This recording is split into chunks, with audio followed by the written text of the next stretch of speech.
Bonjour à tous. Donc c'est le webinaire sur préparer l'après-pandémie, sur en fait les technologies low-code et no-code, et on va voir comment ces technologies-là justement peuvent nous aider sur la suite en fait de ce qui vous arrive aujourd'hui. Donc l'agenda est ici. On va essayer d'aller vite sur cette première page. Donc la présentation du low-code, qu'est-ce que c'est? Enfin, vous avez peut-être déjà entendu parler de ça, mais il faut un peu démystifier deux, trois trucs. On va expliquer un peu les choses, les avantages, parce que c'est quand même tout à fait intéressant. Un peu démystifier les idées reçues, parce que beaucoup de gens croient savoir des choses sur le low-code, et en fait, c'est pas toujours vrai, et il faut quand même un peu démystifier ces choses-là. Les recommandations que nous fera Hervé sur le sujet, vu son expérience. Ensuite, on va faire quelques petites applications, quelques exemples. Donc, on va vous montrer des exemples d'applications développées en low-code, notamment une application retail B2B, qui permet de faire certaines choses en magasin. On va vous donner plus de détails par la suite. Voilà, nous sommes en pleine crise du Covid. Écoutez, on va parler d'une application qu'on a développée en 2 jours, qui s'appelle Delete Covid. Vous allez retrouver tout de suite pourquoi ça s'appelle comme ça. Et on va vous démontrer aussi que le low-code, c'est très bien, mais que le no-code, c'est aussi très bien. Ça veut dire qu'il permet de faire des applications, alors là, sans coder du tout. Et puis après, on va bien sûr faire les questions-réponses, parce qu'en fait, le but, c'est justement de faire un débat. C'est pour ça que c'est un webinar et que c'est tout à fait intéressant de pouvoir faire des choses interactivement. Alors, pour présenter les intervenants sur ce webinaire, donc je serai l'animateur principal. Donc, moi, je suis Olivier Picciotto. Je suis le CEO, enfin, ou DG, comme on dit, de Convertigo, donc un des fondateurs de Convertigo. Et j'agis beaucoup aussi sur toute la partie donc, technologique et vision du produit. Et donc, c'est moi qui vais vous présenter un peu tout ce domaine-là. Hervé. Bonjour, donc Hervé Bévin. Donc j'ai une assez longue expérience de consultant en système d'information et une pratique aussi de DSI dans des PME. Et j'interviens donc à titre de témoin en tant que partenaire utilisateur de Convertigo sur quelques projets. Ouais. Et surtout ta longue expérience de DSI, de tout ce qu'on peut voir ce genre de technologie impliquée aujourd'hui dans les entreprises. Alors on va essayer d'expliquer cette histoire de low-code, c'est quoi? En gros, low-code, hein, c'est en anglais, low, c'est peu, petit, bas, code, c'est tout simplement programmer moins pour le même résultat. C'est assez simple. Plus on écrit de lignes de code, plus ça prend de temps. Et donc, le but, c'est de réduire ces lignes de code-là. Et donc, en fait, on va tout simplement programmer moins pour arriver à un résultat tout à fait satisfaisant, même très bon, excellent, et pouvoir en fait oublier beaucoup de complexité technique pour faire les applications et concentrer en fait sur ce qu'on veut, c'est en gros le métier de l'application, c'est quoi le fonctionnel. En fait, c'est finalement ça le nerf de la guerre, c'est à quoi sert l'application, comment sont les données, qu'est-ce qu'on gère, qu'est-ce qu'on résout comme problème, et pas est-ce qu'on a écrit une ligne de code, if machin truc, ou des choses comme ça, qui sont en fait que des problèmes de technique et de tuyauterie. Donc le low-code, là, vraiment réside à vraiment baisser le temps de développement, baisser la technique pour se concentrer vraiment sur le fonctionnel. Alors, on va utiliser donc des outils modernes pour ça, donc notamment tout ce qui est construction d'interface avec plutôt des visions drag and drop hein, pour construire les interfaces utilisateurs, mais même pour le code aussi. Au lieu de définir un processus avec des lignes de code les unes après les autres, on va utiliser par exemple des visuels de drag and drop pour dire je fais cette action, puis après je fais celle-ci, puis après je fais celle-là. Et bien sûr, on va avoir un peu d'algorithmique avec des décisions, des boucles, et ainsi de suite, bien sûr, parce qu'il y a quand même un peu d'algorithme, mais avec beaucoup moins de syntaxe et beaucoup moins de complexité de codage, en fait. Hein. Et c'est ça vraiment le but qu'on veut avoir. Qui dit réduire la maintenance, réduit aussi le code à maintenir. Moins de maintenance, moins de code à maintenir, parce qu'on a écrit moins de code, excusez-moi. Donc, c'est assez logique. Donc, non seulement on gagne sur le temps de construction de l'application, mais on gagne aussi sur le temps de maintenance de l'application qu'on a développée. Et ça, c'est très important puisque le ROI d'une application ne vient pas que sur son dev, c'est sur son exploit. Donc, là, par exemple, à 4 ou 5 ans qui viennent après. Et ça, c'est tout à fait appréciable aussi. Eh bien, aussi, n'oublions pas, on a des centaines d'applications à écrire dans tous les sens. Les développeurs sont rares, et tout le monde le sait, ils sont rares. Et en gros, si on pouvait baisser le niveau technique des gens pour arriver aux applications fonctionnelles, aux mêmes applications fonctionnelles, on pourrait écrire beaucoup plus d'applications pour le même prix, pour le même budget. Et c'est bien sûr le but du low-code, c'est le but de ce qu'on fait, par exemple, chez Convertigo. Alors voilà un exemple, je pense que c'est assez parlant. Sur la gauche, vous avez une vision low-code hein, d'une interface utilisateur et d'une page, en fait, hein, une page qui affiche des personnes. Voilà, donc je ne sais pas combien d'éléments là-dedans. C'est une arborescence assez simple à faire.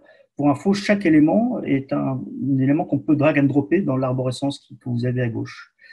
Ben, la même chose, vous avez à droite l'équivalent en code Angular que ça devrait utiliser pour faire la même chose. C'est très simple. Il y a un rapport entre 5 à 10, en gros, entre ce que vous écrivez à gauche et ce qu'un développeur classique devrait écrire à droite. D'où l'accélération qu'on démontre avec les technologies low-code.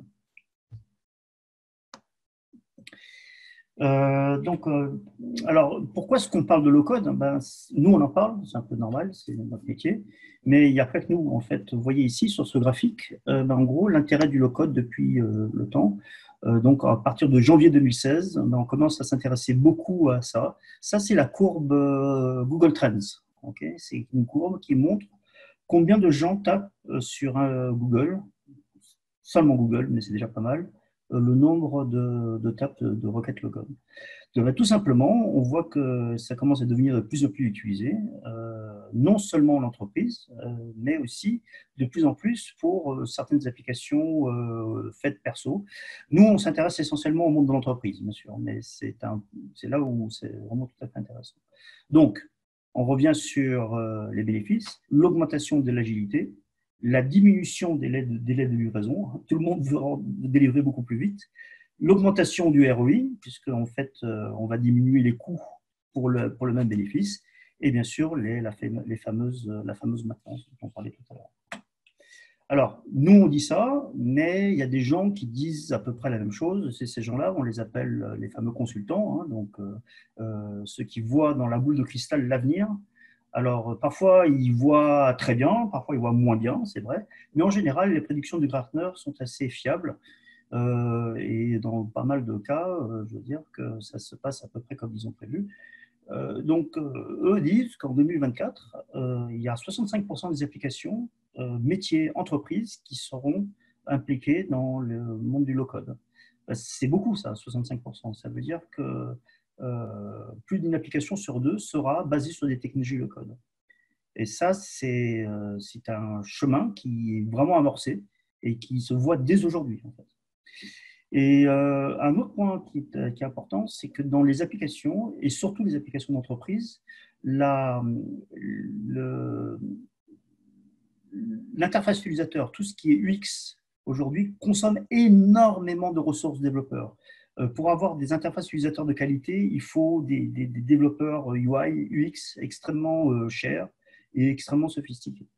Eh ben, le low-code aujourd'hui va permettre de nous affranchir aussi de ce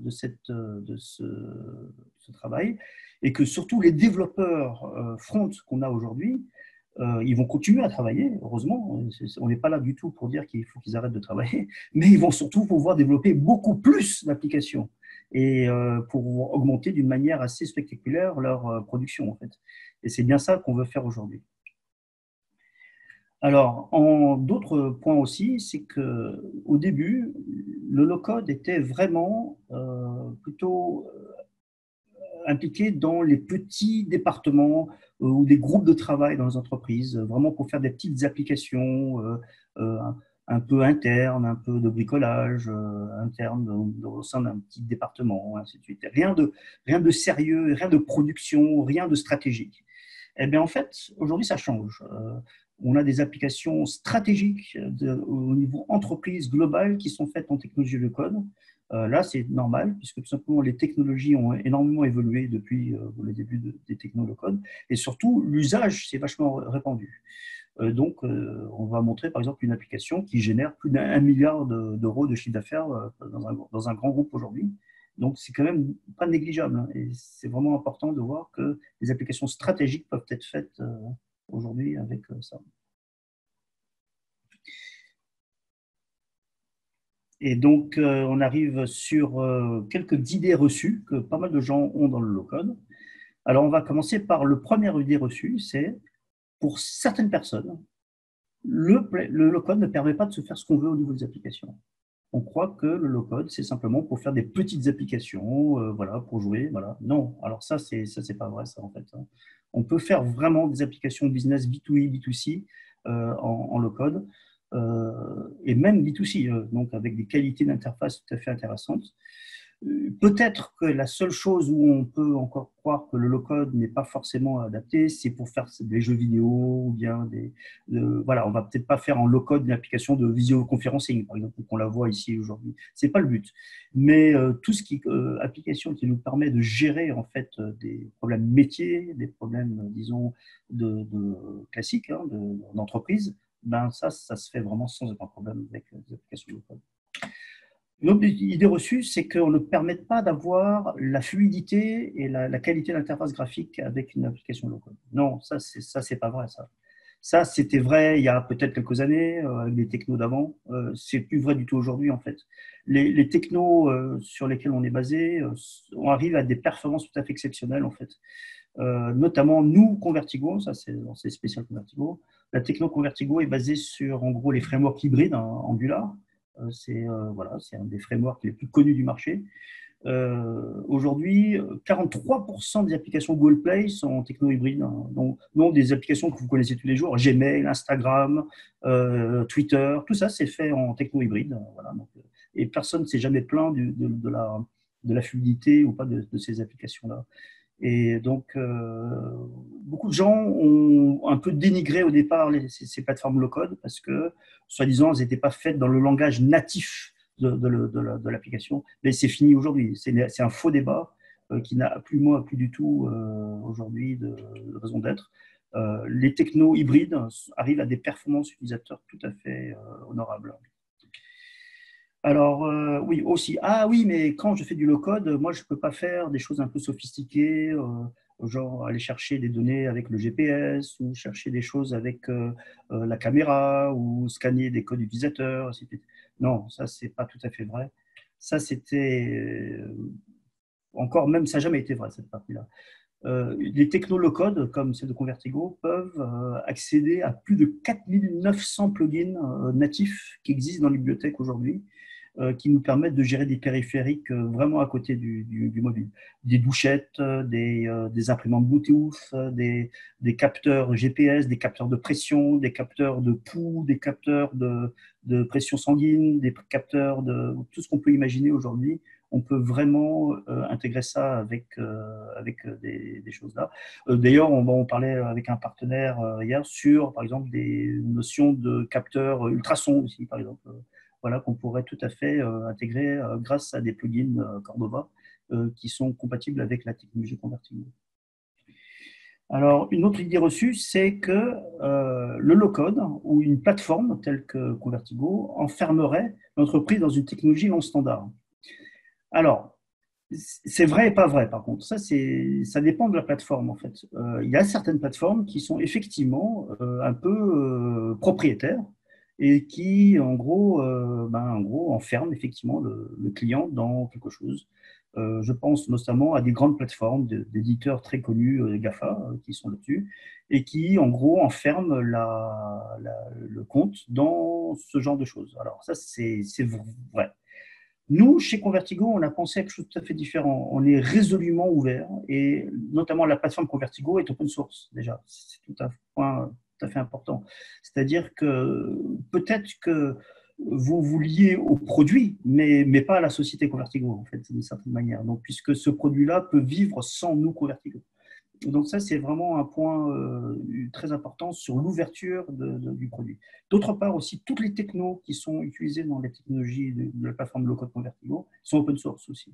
Donc, standard entièrement connu, par exemple Angular, par exemple, en prenant un exemple. Ça veut dire qu'on n'aura jamais de choses très propriétaires dans une plateforme telle que la nôtre. Donc tout ça, c'est pour réduire le fameux vendor lock-in en fait. Donc, on arrive après sur un point qui intéresse beaucoup les développeurs, puisque en fait, les développeurs voient le low-code d'un mauvais œil. Ils disent, oh là là, cette histoire de low-code, c'est bien, mais moi, je vais perdre mon boulot, en fait, puisque en gros, la plateforme, elle permet de développer à ma place. Donc, moi, je perds mon boulot. Et quand on parle des développeurs, on parle non seulement des développeurs, mais on parle aussi des gens qui emploient les développeurs, notamment les sociétés de services, certaines sociétés de services. Alors ça aussi, encore une fois, une idée reçue. Au contraire, en fait, un développeur, le code est plus efficace. En fait, il développe plus pour moins de temps. Donc, en gros, tout simplement, son TJM, il a augmenté. En fait, il délivre plus, en fait. Et donc, en gros, bah, il est mieux payé. Et alors ça, s'il est mieux payé, s'il est indépendant, ça c'est sûr. Mais en tout cas, s'il bosse dans une boîte de service, son TJM est augmenté et meilleur. J'espère que son salaire aussi, mais ça dépend évidemment des boîtes de service en question.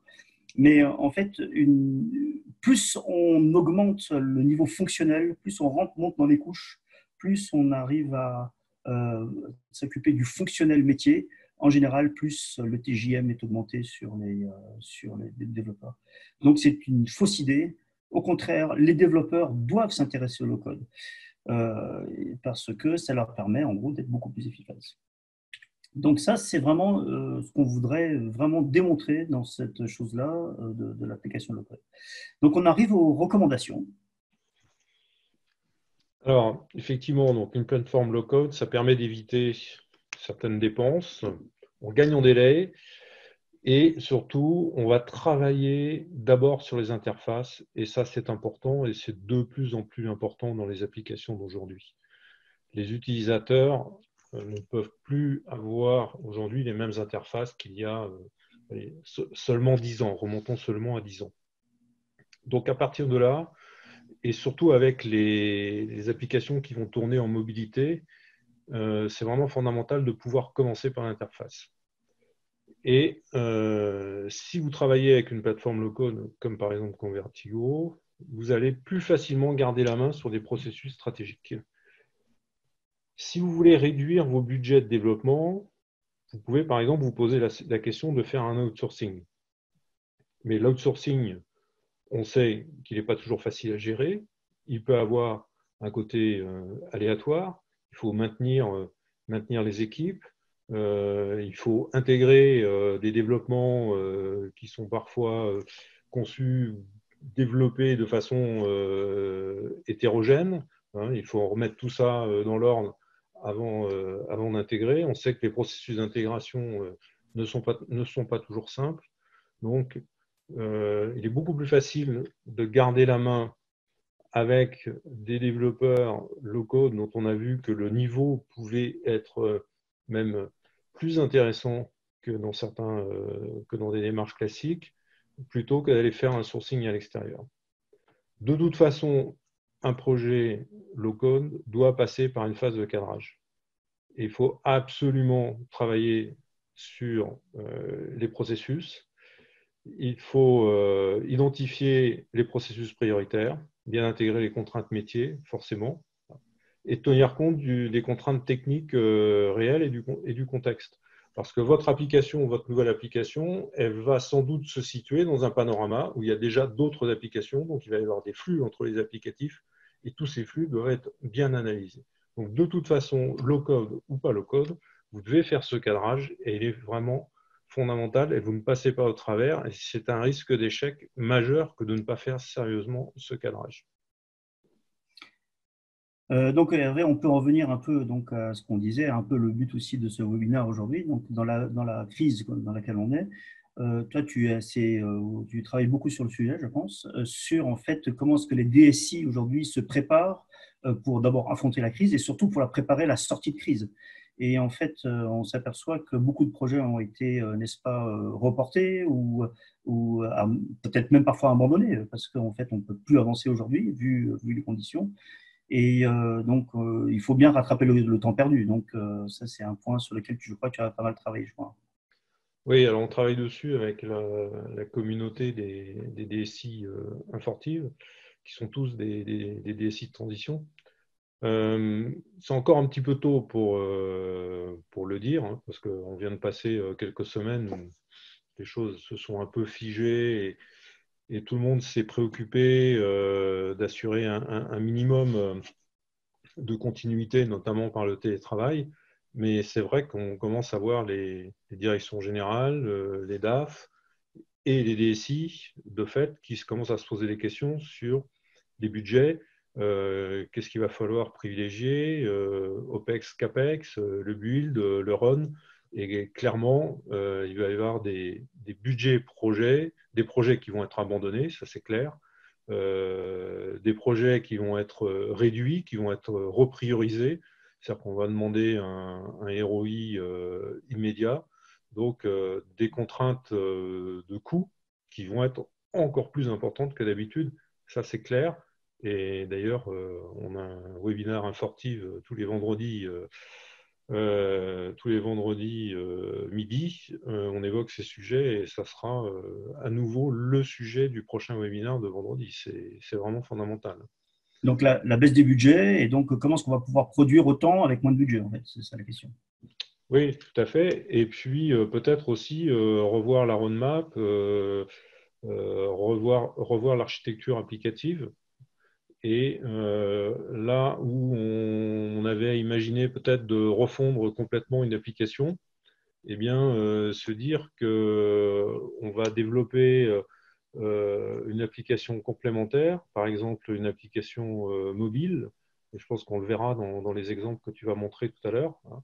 Et cette application mobile eh bien, va résoudre un processus, et notamment un processus qui va être considéré comme prioritaire compte tenu du contexte de la sortie de crise. Et ça, c'est un grand avantage en termes d'agilité que d'utiliser une plateforme low-code. Ouais. Donc ça, c'est un point qu'on a un peu. Donc on va peut-être avancer sur les autres slides là-dessus. Donc, excuse-moi Olivier, je voulais ajouter pour tout le monde qu'il y avait, en basculant la souris vers le bas, il y a une petite oui, ça c'est important, oui. Q&R pour questions et réponses et vous pouvez poser Ouais. vos questions auxquelles on répondra à la fin si vous le souhaitez. Bien sûr, oui, j'ai un peu oublié de le dire, c'est vrai, c'est important. Ouais, ouais. J'affiche d'ailleurs le panneau de questions-réponses en même temps, comme ça. N'hésitez pas, hein, c'est fait pour être interactif. Et voilà. D'ailleurs, à la fin du webinaire, il y aura un petit sondage aussi. Donc, vous avez dans le petit bouton en bas un petit sondage aussi avec 2-3 questions sur lesquelles vous pourrez aussi vous reporter pour la suite. Alors, pour continuer dans notre odyssée dans le low-code, on va parler d'un autre concept qui s'appelle le no-code. Alors, ça aussi, vous avez sans doute entendu parler. On peut imaginer que dans pas mal de processus, l'application à développer est tellement simple qu'on n'a carrément pas besoin de coder. Alors, mais zéro code, ça veut dire là, n'importe qui, même alors sans aucune connaissance technique, est capable de configurer et de mettre en place une application. Alors là, on rentre dans des applications beaucoup plus simples, bien sûr. On ne va pas développer une CRM comme ça, c'est évident.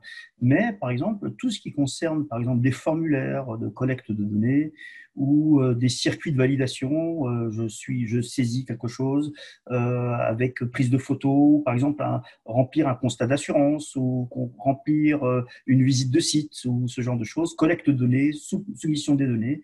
Et donc, après injection de ces données dans le système d'information de l'entreprise, notamment, pourquoi pas, le RP, le SAP ou d'autres ERP qu'il pourrait y avoir, ben finalement, ça, on pourrait penser que des gens fonctionnels qui ont vraiment zéro connaissance technique pourraient le faire. Et donc, ça, c'est une vision que nous pensons juste aussi. Et l'intérêt de ça, c'est que quand on peut combiner à la fois la partie no-code et la partie low-code. Alors, typiquement, les produits Convertigo, par exemple, nous permettent de faire ça. On peut très bien, par exemple, faire des formulaires Convertigo Forms qui sont eux-mêmes intégrés dans des applications low-code beaucoup plus complexes, mais au moins toute la partie formulaire est faite avec des gens qui n'ont absolument aucune idée du code. Et inversement, on peut penser que des applications Forms qui sont faites en zéro code, no code, elles peuvent produire des données et l'injection de ces données dans des ERP ou la traitement sophistiqué de ces données, elle par contre peut se faire en low code. Donc, pour nous, le low-code et le no-code doivent vraiment interagir et ça, c'est très important là-dessus.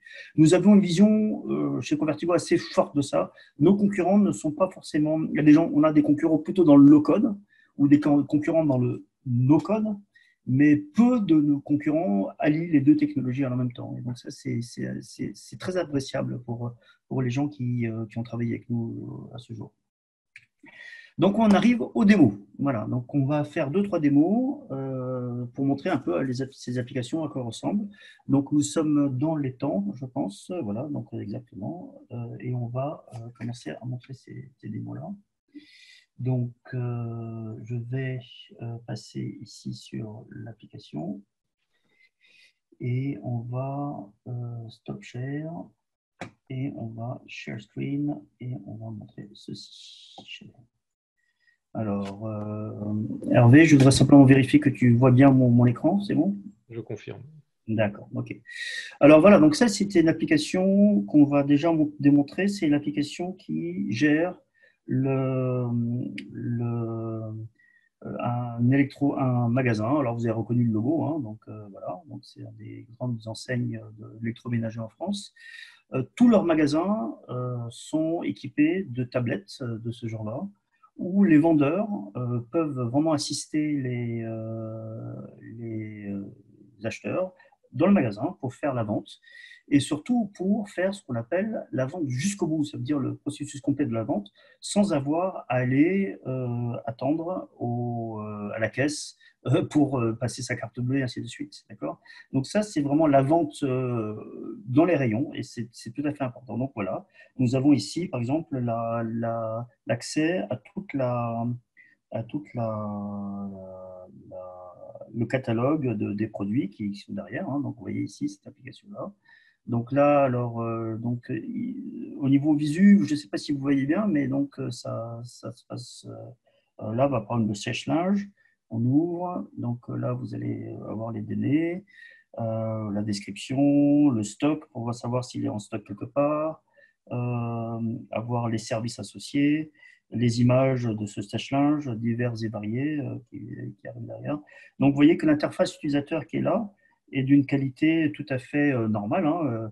On ne pourrait pas imaginer une seconde que ça s'est développé, pas avec… voilà, c'est développé en low-code, hein, Convertigo, hein, pour vous montrer à quel point c'est directement. On va pouvoir, par exemple, même scanner, par exemple, un produit. Alors là, j'ai un scan sur un produit qui n'existe pas dans ce magasin, mais c'est simplement pour montrer que le scan, lui, fonctionne. Voilà, donc, hop. Voilà, donc là, il vous dit, vous veuillez saisir un code parce que j'ai scanné une simple, hop là, je ne sais pas si vous voyez bien, une boîte d'un smartphone. Donc, il n'y a pas, c'est pas vraiment un QR code qui est un scan code qui est visible. Donc, tout simplement pour vous montrer le genre d'application qu'on peut développer là-dessus. Cette application est une application relativement complexe parce que non seulement elle gère toute la vente, il y a l'interface avec la monétique, hein, donc la carte bleue, l'interface avec toute la partie qui nous permet de faire la vente jusqu'au bout, mais les imprimantes, la gestion des imprimantes aussi, par exemple la capacité d'imprimer les tickets de caisse, la capacité de sortir un bordereau de livraison et de toutes ces choses-là. Donc ça, c'est évidemment une application complexe. Alors, on va donner quelques chiffres. Cette application, à l'origine, quand le client a développé la première version de cette application-là, ils ont développé ça dans une techno classique. Il y a eu 3 ans de développement pour faire cette application-là. Après ces 3 ans, ils ont voulu la maintenir, augmenter un peu les fonctionnalités, mais tout à coup, l'équipe de la société de service qui avait fait ça, qui avait fait un très bon travail, sans doute, mais toute cette équipe était dissolue, en fait, puisque c'est comme ça que ça fonctionne, en gros, les boîtes de service. Et donc, le fait de remonter l'équipe et le fait de refaire les choses, ça leur coûtait une fortune de faire des évolutions dans l'application. C'est pour ça qu'ils ont pensé au low-code. Et donc, ils ont redéveloppé cette application-là en low-code. Donc là, les 3 ans, ils se sont transformés en 8 mois. Et après, maintenant, ils peuvent mettre autant de fonctionnalités qu'ils veulent eux-mêmes au fur et à mesure. Donc, ça change tout au niveau de la souplesse. Hein. C'est comme tu disais toi-même, Hervé, tout à l'heure. Reprendre le métier chez soi est très important. Hein. Donc, voilà un exemple de cette chose-là. Une autre application qui est très actuelle, c'est une application qui Vous avez entendu parler de l'application du gouvernement qui s'appelle Stop Covid. Voilà, donc c'est une application que le gouvernement veut développer. Alors, il y a des problèmes techniques pour cette application-là, mais il y a aussi des problèmes, disons, sans doute juridiques, de RGPD, ainsi de suite. Nous, chez Convertigo, on s'est dit, de toute manière, pourquoi pas, nous, développer une application de type Stop Covid. Nous, on l'appelait Delete Covid. Voilà, donc, parce que c'est plus Delete, voilà, on enlève. Voilà. Mais donc, on a développé cette application-là qui marche d'une manière un peu classique, où vous allez pouvoir déclarer un statut. On va la montrer, hein, donc je la lance. Et donc, cette application est ici, elle est là. Vous allez donc pouvoir démarrer ici pour configurer votre statut. Hein. Donc, est-ce que j'ai le Covid ou pas en ce moment? Est-ce que je l'ai eu, mais je suis guéri et immunisé? Ou je ne sais pas. Voilà, donc votre statut c'est fait. Et maintenant, quand vous allez vous balader partout, votre statut sera associé à ce smartphone. Il n'y a aucune autre identité. Hein. On ne sait pas qui vous êtes. On ne sait pas. Voilà, la seule chose qu'on connaît, c'est l'identifiant technique du smartphone. Hein. C'est la seule chose qui nous intéresse. Sera transmise en temps réel. Et donc, vous allez pouvoir visualiser autour de vous tous ceux qui vous intéressent derrière. Et donc là, voilà, vous avez ici. Alors malheureusement, moi, j'ai qu'un seul téléphone ici, donc je ne peux pas montrer les autres qui sont autour de moi, mais j'ai ici moi, Mi, hein, avec mon adresse. D'ailleurs, vous voyez que je suis physiquement à vue humaine pour l'instant. On peut voir la vue satellite qui va bien. Voilà, donc ça, c'est la vue plan. Hein. Et donc ça, c'est une application qui est faite directement avec cette chose-là. Bon, pour info, donc, elle fonctionne aujourd'hui avec des technos classiques de type GPS, parce qu'il fallait bien trouver quelque chose pour faire ça. Mais nous discutons avec des gens qui ont des technologies extrêmement intéressantes, notamment d'ultrasons, qui nous permettent de détecter d'autres téléphones qui sont à proximité et de faire en sorte d'affiner en fait la détection de proximité. Alors les ultrasons, c'est très intéressant parce que ça passe pas les murs. Donc, ce qui nous intéresse dans une application genre Stop Covid ou Delete Covid, c'est des gens qui sont dans la même pièce que vous et pas des gens qui sont dans la pièce d'à côté, en fait. Puisque eux, ils sont pas dangereux. C'est les gens qui sont dans la même pièce que vous. Et donc là, c'est de tout à fait intérêt. Donc, on discute avec cette société qui s'appelle Steam Shop là, pour voir si on peut intégrer ce genre de technologie. Donc, c'est bien pour montrer que le low-code peut s'intégrer à plein de technologies diverses et variées. Donc ça, c'est un point important sur lequel on voudrait insister. Olivier, si tu permets, juste 2 secondes. Donc, pour préciser, donc c'est un prototype ah oui, interne, bien sûr. créé de façon spontanée par Convertigo. Donc, ce n'est pas encore une application référencée au point de vue national ou même par un organisme quelconque. Ensuite, tu as parlé de 2 jours de développement. Oui. Donc, c'est intéressant de comparer ces 2 jours par rapport au périmètre fonctionnel de l'application. Donc, j'imagine qu'il y a la création du compte de la personne, la possibilité de s'enregistrer, tel qu'on l'a vu tout à l'heure, la géolocalisation qui est intégrée, la transmission à une base de données. Et vous avez vraiment fait ça en 2 jours. Absolument. En fait, pour un cacher, on a tout simplement regardé ça, et puis pas n'importe quel 2 jours, c'est les 2 jours du week-end de Pâques. Puisque, en fait, le gouvernement a commencé à parler de l'application Stop Covid la semaine passée, et ça s'est beaucoup accéléré. C'est vu la communication qui est derrière. On dit bon, bah, écoutez, nous on va y aller, on va essayer de faire quelque chose dans ce domaine-là, voilà.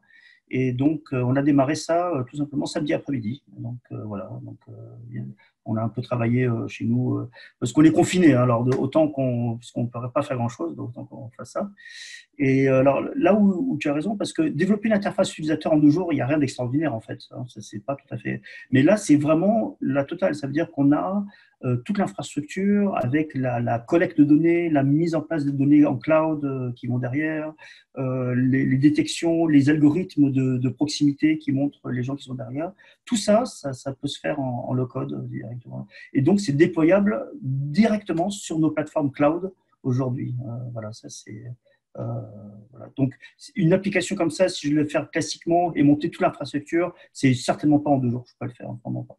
Alors, on n'est bien sûr pas encore en train de diffuser ça à 60 millions d'exemplaires dans le pays, mais l'industrialisation qui est derrière est tout à fait faisable, étant donné que nous pourrons multiplier, bien sûr, à un certain coût. Alors ça, il faut savoir qui va payer, mais les infrastructures back qui vont bien, pour qu'on puisse tenir 1 million de connexions simultanées, par exemple.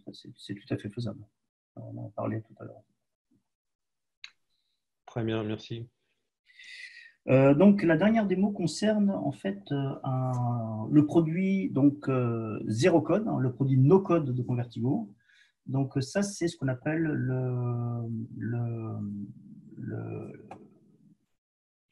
donc, test, voilà, le produit Form Builder. Alors, je vais simplement le connecter ici. Voilà.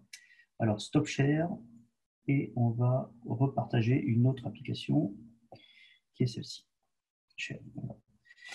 Donc ça, c'est une application que voit donc un non-développeur, ça veut dire n'importe qui peut développer une application, et notamment il va pouvoir développer un formulaire. Notamment aussi, on a développé un petit formulaire qui s'appelle sortie le tréport.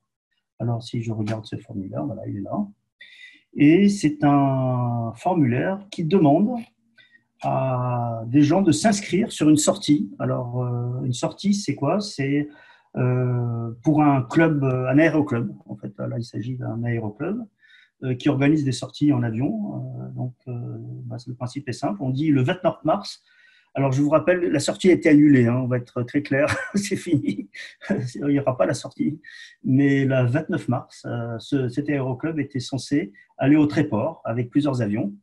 Et donc là, le formulaire a été développé avec le produit Zero Code de Convertigo, où en fait, on va tout simplement mettre des champs les uns après les autres. Notamment, par exemple, je vais pouvoir mettre un titre ici. Par exemple, je vais mettre un titre, hop, on va drag and dropper, le mettre ici. Voilà, hop. Ce titre-là, on va pouvoir le configurer. On va le mettre ici, mon texte du titre, et ainsi de suite. Alors, où est-ce qu'il est mon titre? Voilà. Voilà. On va aussi pouvoir rajouter, par exemple, un élément signature, par exemple, à notre formulaire. Voilà. Donc, cette question de signature est ici. À tout moment, je vais pouvoir visualiser mon formulaire. Voilà à quoi il ressemblera. Voilà la fameuse signature que j'ai rajoutée tout à l'heure. Je vais demander aux gens de pouvoir signer directement ici. Donc, ça, c'est aussi un point sur lequel, on peut. J'ai perdu mon webinar.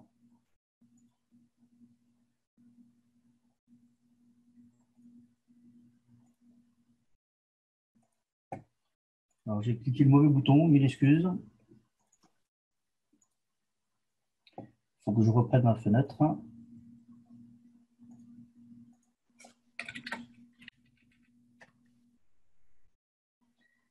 Sortie le tréport. Je réaffiche mon. C'était sortie.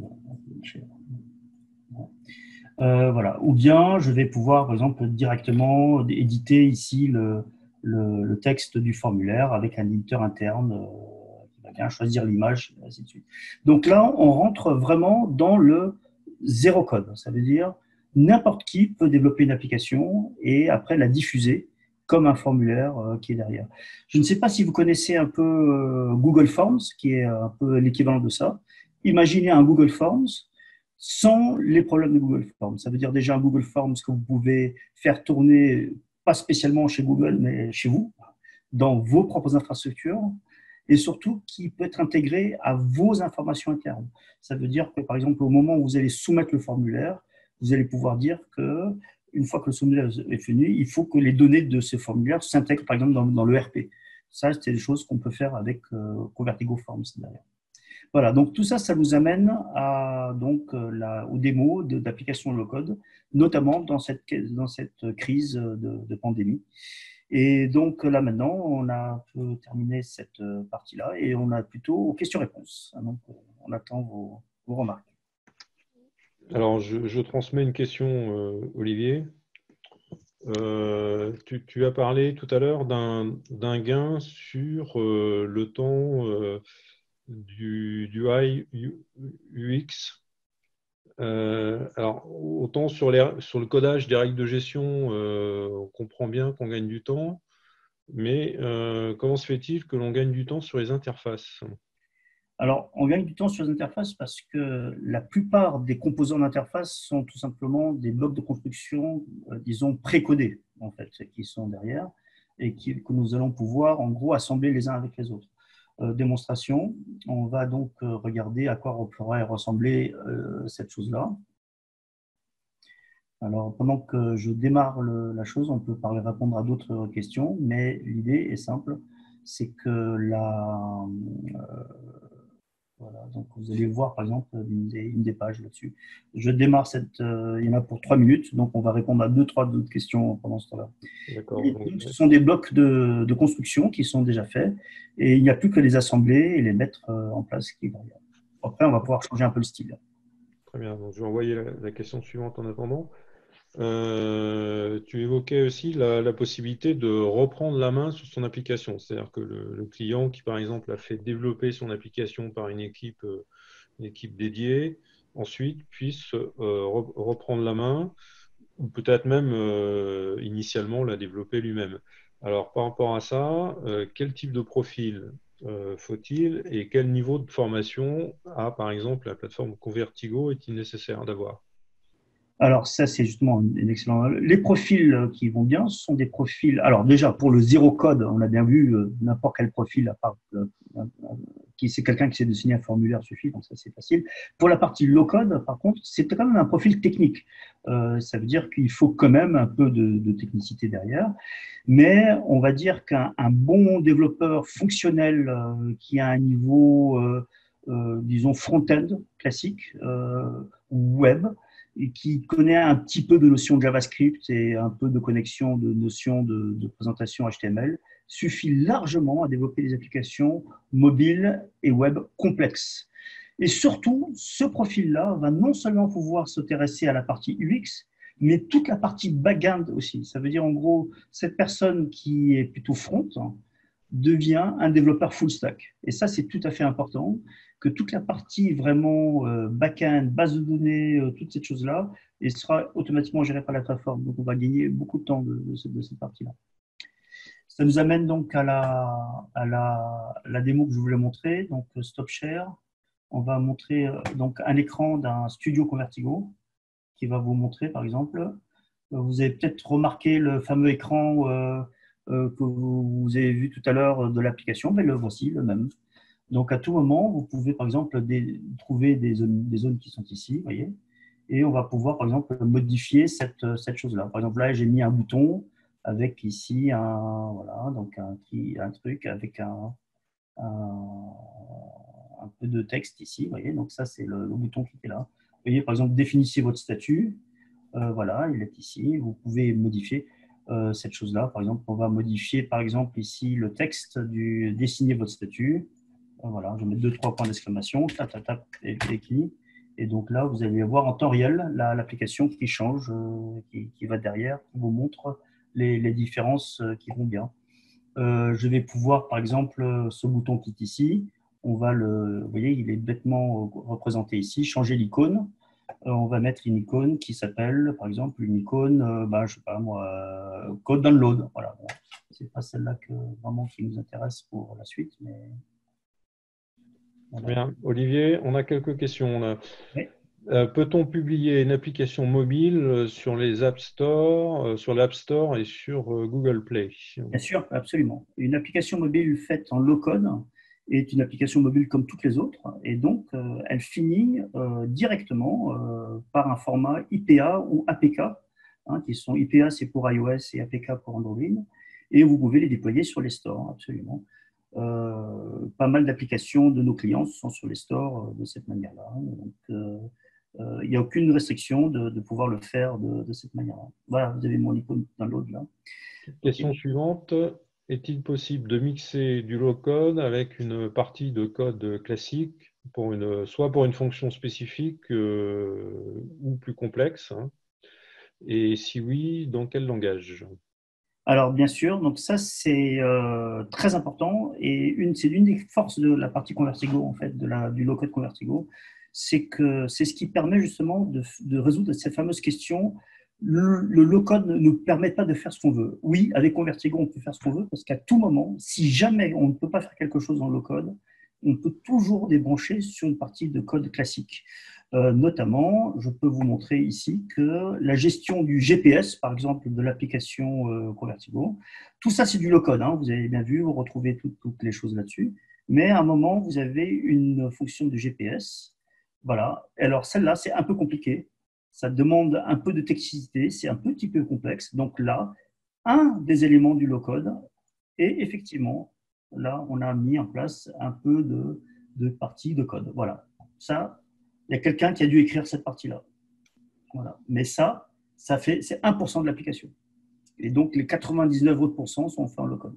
Et c'est dans quel langage, du coup, là? Ça, c'est du JavaScript. C'est du JavaScript client. C'est de technologie Angular. Donc, c'est du TypeScript, exactement. D'accord. Ça doit être supporté par Angular. C'est du TypeScript. Voilà. D'accord. Très bien. Autre question sur la gestion des versions. Oui. Alors, comment sont gérées les versions et le versionning comment fait-on pour s'y retrouver, pour publier les versions? Bien sûr. Alors, toute la technologie, alors encore une fois, le code, c'est en général. Le code Convertigo, lui, par contre, est entièrement intégré dans ce qu'on appelle la gestion de configuration et notamment la gestion de cours. Donc ici, vous voyez que mon projet est directement intégré à ce qu'on appelle un repository Git. Ça veut dire en gros la gestion de ce qu'on appelle la gestion de branches. Vous voyez les branches avec les références, les tags et ainsi de suite, qui nous permettent en fait de faire plusieurs versions, de mélanger les unes après les autres, et ainsi de suite. Et ça nous amène aussi à tout ce qui nous permet de gérer en fait ce qu'on appelle l'intégration continue et ce qu'on appelle le DevOps. Les technologies le Core Convertigo sont entièrement intégrables dans les continuous integration du marché, notamment dans tout ce qui concerne par exemple les builds automatiques ou bien le déploiement automatique basé sur des configurations et ainsi de suite. C'est comme ça que d'ailleurs qu'on travaille et même le test automatique de l'application aussi qui est derrière. Si vous connaissez les forges de type Microsoft TFS ou GitHub Action ou autres Jenkins ou autres mécaniques d'intégration continue, nous sommes entièrement intégrés dans toutes ces gestions de configuration qui vont derrière aujourd'hui. Très bien, merci Olivier. Alors, il y a une autre question qui est peut-être une question très, très générale de synthèse. Alors, non, avant, j'en ai une autre. Est-ce qu'une la mise en place d'une application low-code dépend des licences? Ah ouais, alors, voilà. Quel est le rapport entre les licences et les applications low-code? Enfin, D'accord. En gros, le licensing, en gros de ça. voilà. Le, le, je peux vous parler du licensing Convertigo en tout cas. Après, d'autres technologies que le code du marché, c'est un peu leur vision. Nous avons une vision extrêmement simple de la chose. Nous nous intéressons essentiellement au device, ça veut dire au périphérique qui fait tourner l'application. Ça veut dire qu'en gros, le nombre de développeurs, le nombre de studios, la quantité d'applications qu'on développe n'influe en rien le coût de la licence. La seule chose qui compte, c'est le nombre de devices, le nombre de périphériques qui font tourner des applications Convertigo qui sont derrière. Alors, on va distinguer deux grands domaines. Il y a le domaine du B2E, ça veut dire où on peut compter effectivement les devices, ça veut dire on peut savoir combien de périphériques, combien de smartphones il y a dans une flotte. Par exemple, si je travaille chez un magasin dessus, je sais qu'ils ont 3000 devices. Et donc, sur ce périmètre-là, la licence va compter 3000 devices. Je peux faire autant d'applications que je veux sur ces 3000 devices. Donc ça, c'est facile quand on peut compter les devices. Par contre, en B2C, on ne peut pas compter les devices. Il peut y avoir des milliers, des centaines. On a par exemple des clients dans le retail, hein, notamment des gens qui vendent, font des supermarchés. Donc, eux, dans le commerce électronique, on ne sait pas, il y a la France entière qui est cliente là-dedans, il y a des 60 millions de smartphones derrière. Donc, on ne va bien sûr pas compter les smartphones. Là, on va s'intéresser à une autre chose, une autre dimension, c'est le nombre d'accès simultanés. Ça veut dire le nombre de personnes qui sont connectées simultanément à l'usage simultané de la plateforme. Et ça, c'est un autre pricing. Voilà les deux pricing de Convertigo, ou Très par bien. device, ou par connexion simultanée. Merci Olivier. Qu'en est-il du déploiement multi-cloud? Alors, c'est une bonne question. La technologie Convertigo existe sous deux formes. Elle existe sous une forme cloud Convertigo, où nous sommes nous-mêmes opérateurs du cloud.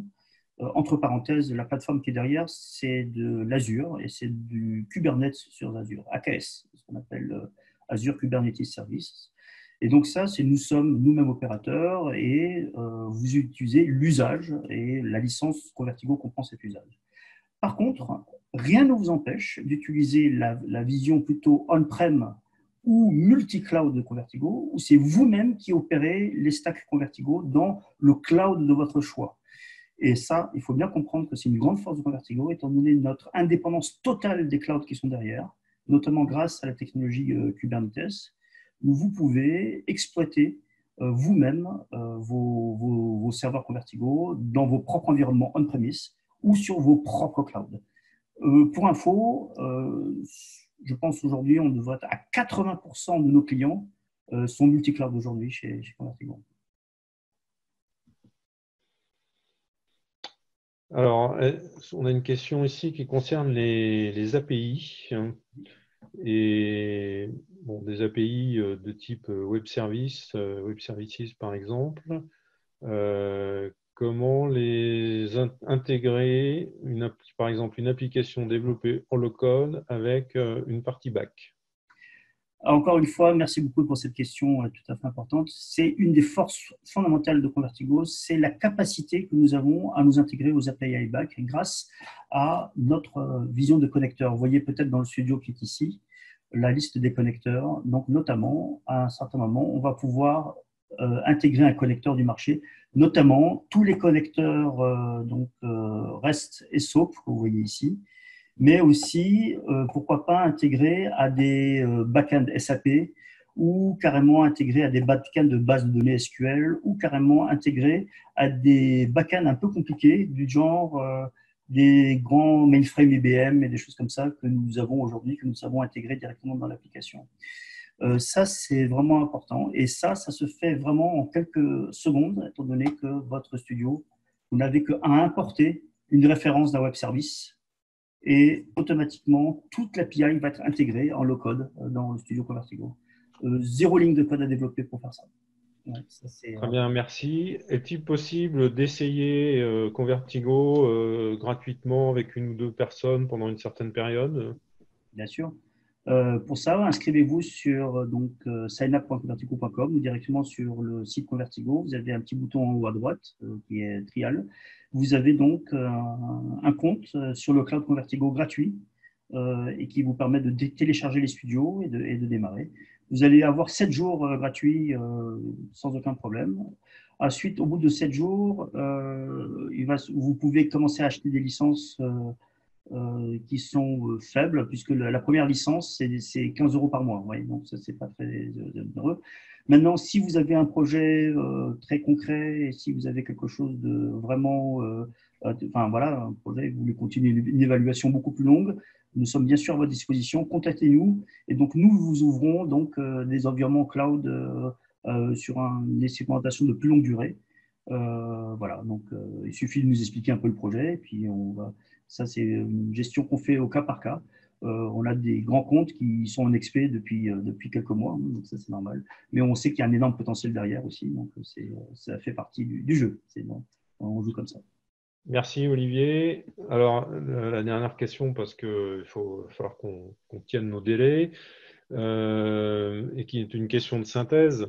Donc, on a bien compris que le low-code, ça permet de développer plus rapidement, ça coûte moins cher, ça permet une plus grande agilité, ça permet de se connecter aux applications existantes, ça permet d'adresser la mobilité.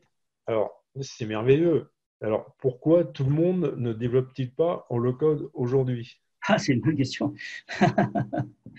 Ben, tout le monde ne le fait pas pour une raison très simple, c'est que les gens ne le savent pas en général. Je pense que c'est vraiment la première chose qui se passe aujourd'hui.